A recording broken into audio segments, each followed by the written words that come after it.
Hello guys, Meena's કિચનમાં તમારું સ્વાગત છે। આજે આપણે શિયાળામાં મળતા ફ્રેશ આંબળામાંથી મીઠા આંબળા બનાવવાના છીએ। તો ચાલો આપણે બનાવીએ।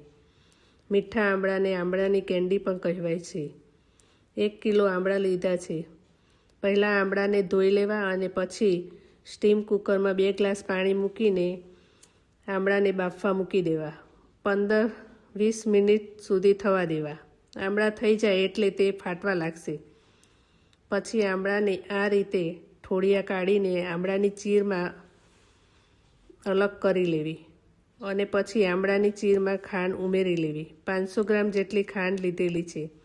તમારે વધારે મીઠા જોઈતા હોય તો વધારે ખાંડ લઈ શકો છો। ખાંડ નાખો એટલે થોડી વારમાં જ ખાંડનું પાણી થઈ જશે। આંબળાની ચીરને 2 દિવસ સુધી ખાંડમાં રાખવાના છે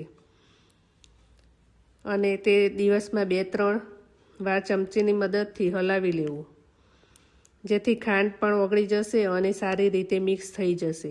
પછી તેને ખાંડના પાણીમાંથી કાઢીને ડીશમાં સૂકવવા માટે મૂકી દેવા। 2 દિવસમાં સુકાઈ જશે અને પછી તેની ઉપર દળેલી ખાંડ નાખી લેવી। પણ હું અહીંયા મીઠું અને દળેલું જીરું નાખવાની છું। તમને જે રીતે ફાવે તે રીતે કરી શકો છો। આપણા મીઠા આંબળા તૈયાર છે। જો તમને આ વિડીયો ગમ્યો હોય તો વિડીયોને લાઈક કરો, શેર કરો અને ચેનલને સબસ્ક્રાઈબ કરો। Thank you.